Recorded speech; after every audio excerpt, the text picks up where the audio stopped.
time to have a guest discussion. Right now in the studio, we have Toby Olabajo. He's a business strategist and entrepreneur focused on helping businesses build systems that scale. Now, through the years of working with custom order businesses, he has seen firsthand how manual processes, scattered information, and operational inefficiencies quietly limit growth. Now, he is the creator of Bees OPD, an operations platform designed for businesses that manage custom orders, helping them streamline workflows, improve accountability, track production, and manage inventory, and gain better visibility across their operations. Toby is passionate about showing entrepreneurs how to build businesses that rely on systems instead of constant supervision. But you know what? Enough about the talk. It's nice to have you here. Good morning. Good morning, Rumi. How are you doing today? I'm amazing, thank you. Thank you for asking. I really appreciate that. So Bees OPD, and I kept saying the word custom order. Custom order. What does that mean? So, like, we have lots of platforms that focuses on normal orders, right? But custom orders, they are based on their own, right? Because every single order is different.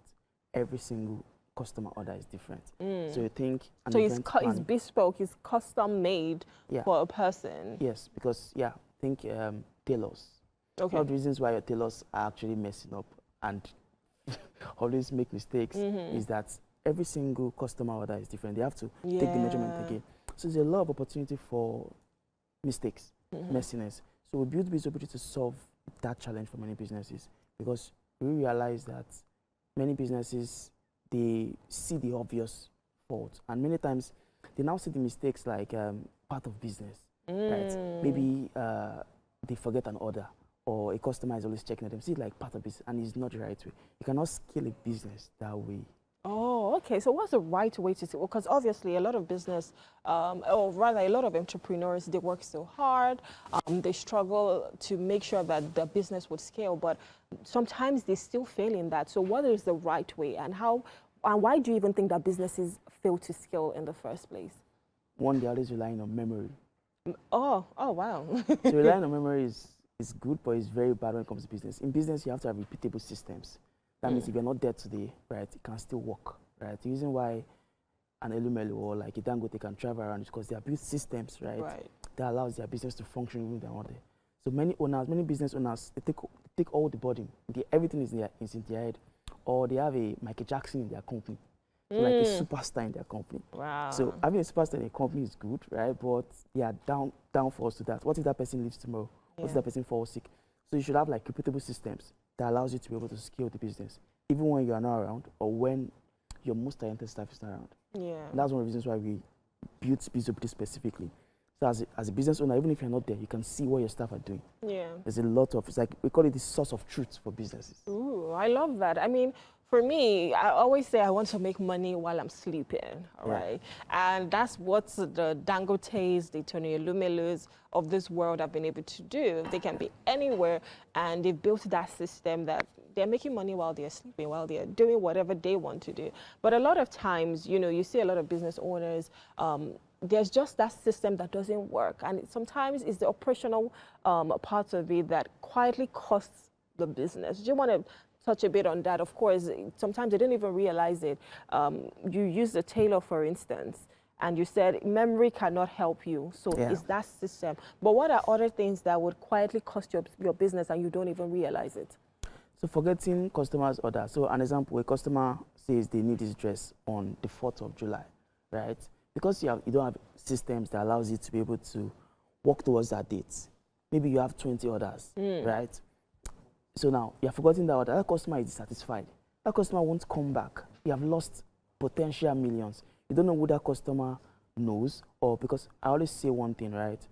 Every single customer you feel, you have not just filled that customer, you have filled everybody around them. Yeah. Anybody they could also bring. Right? Potential clients. Yeah, potential clients. So many times they see the obvious things like, oh, they are complaining about sales, but they're not seeing that, okay, that customer that you messed up the order yesterday could be a customer that could give you millions of naira today, right, or tomorrow, right? So they see the obvious things, and many times the problem here is this: many business owners now see these mistakes as part of business, and which is wrong, right? It's not. They see like, this should understand. It's just 4th of July. What if I give her on the 5th? But that date is important. What if it's their birthday? What if they are planned for it? I love the fact that you're using this because Nigerian tailors, they need to come closer to the front. Yes. Because they are always the culprit. But of course, businesses. it's not just about the fashion business. Yeah, It could be businesses, anything. custom, yeah. It could be anything. But let's go a bit to spreadsheets, you know. I mean, sometimes you can write it down because you're talking about memory. Like, it's not, you can't rely on memory. But a lot of times we try to do like manual computation to say, you know what, I've written it down. The operational cost doesn't matter. As long as I have it written down, I don't need to have a system or a software. Just walk us through that. As in 2026, should we still be looking at manual spreadsheets?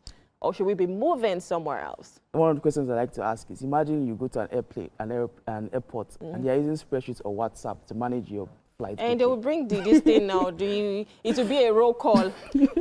So, Olabajo. right. So imagine that's there. So basically, those softwares are good, but it gets to a point where it's just messy, right? It's just like a long thing. Yeah. So you should be able to see a chart, be able to know, okay, this particular product, right, is selling really well. This particular one is selling in this particular state. You need to know your outstanding balances. Many customer businesses actually struggle with outstanding balance. We're showing visibility to a client yesterday, and then when he got to the account outstanding balance part, he shouted wow because they forget balances. Not because they intentionally want to, but because maybe that order has been there for like 3 months. And that's money on the table. Yes, so, but visibility allows them to be able to see everything. Okay. So you can even see the exact order, you can see the exact time. Every single customer has like every single thing. Wow. And the major factor actually is the stage checklist. Because a customer business, it takes a lot to bring one item together, just like a production business. I was just going to ask that. Do you have like reminders? Yes. Whereby, okay, you know, I have this custom order and I need to go out at so date. Yes. I need to make it at so date. I need to have it to the logistics company. Yeah. So you have a timeline that you could help. So we built something called the stage checklist. Okay. Right? So every single point, because like I said, the customer business has so many parts coming together. Yeah. It's a production business. To make this chair, this furniture company, they had to first make the foam, the cloth, and frame, everything. Yeah. Yes. So every single, there are different parts coming together. So we built a stage checklist that allows every single person, right, can just tick. So as the manager, you are seeing what has been done. You know, okay, this particular item, right, is to be delivered, and we have something where you can impute the expected production completion date, an expected delivery date. That's amazing. I mean, we have to go, but you've been talking about BizOPD, you've been talking about, you know, the system that is so amazing. But what inspired it? Did you ever have a challenge that made you say, we want to create this? Yeah, so we had a challenge, and also, apart from our solving our own challenges, also because we saw a lot of businesses struggling with these things. Printing businesses, furniture companies, event managers. But the major thing that inspired it was we built a company called Fixable, right? And it's a custom framing business. Okay. Then also, you're already used to the custom order. That's the reason why. That's amazing. I wish you had more time to talk about this, but well done. We're proud of you, and it's so nice that you came here to share your insights. So we hope that in 2026, people are not still using the manual computation anymore. Come on, this sentence.